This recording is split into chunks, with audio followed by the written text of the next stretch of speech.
Did you ever run into Rick James in Buffalo? Were you prompted to ask this? No, I'm a Rick James fan, so You're kidding me. Really? yeah. Uh, I have deep stories about Rick James. Oh, okay, okay. Um, when we were cutting our first album in Clarence, New York, Rick was still working in Toronto, Oh, okay. and because he had been dodging the draft, Right. Yeah. so Buffalo was a sensible place for him to sneak in and out of the country. So he bought studio time from us to do "Come Get It," the record. Right.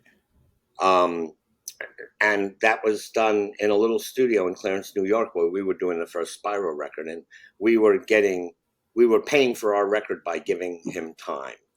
Anyway, I watched that record go down. I played on it. Jeremy from the band arranged strings on it. There were no credits for us, but Okay. I got to play with the Brecker brothers. Yeah. Um, Wow. and I watched Rick make that record, and it was an amazing thing.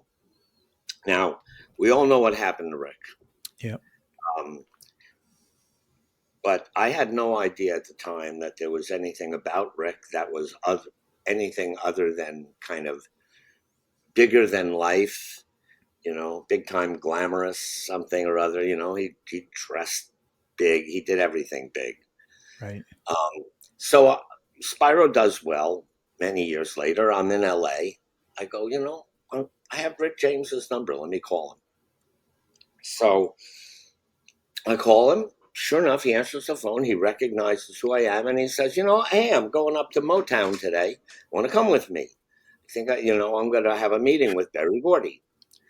And I said, "What the heck? Sure."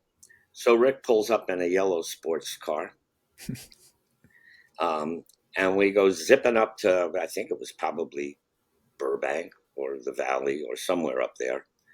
And sure enough, we're marched into Berry Gordy's office, and there he is sitting behind a big desk, big record exec room. Um, and I get introduced by Rick, and Barry says, "Oh, I've heard your music, very very nice. You guys are real musicians. Blah blah blah. My best wishes, whatever." Yeah. And Rick, at that point, excuses himself. I think just to go out and snort blow in the bathroom. Right. And Mr. Gordy leans over the table at me and says, "You seem like a nice guy. Don't hang with this guy. He's bad news." And that was my first inkling that, whoa, what's with Rick? Yeah. Uh-huh. And the highlight of that day actually was meeting Smokey Robinson down the hall. Oh, wow. Yeah. Great singer, songwriter, and another But one that's still going. that's Yeah. that's the extent of my Rick stuff. Yeah. It Um, just came to my mind, the Buffalo connection. I was just curious to see. And yeah, you did have a lot of experiences, I the I good stuff. I hung out with Rick for many, many hours when he was um, incandescently creative. Mm, okay. He had it. He had a thing. That record had force, power. Um, it was coming right from him, right from his stand in the studio. You could see it, and it was very inspirational. So then, when the flip side of it, oh, Rick is putting cigarettes out on women.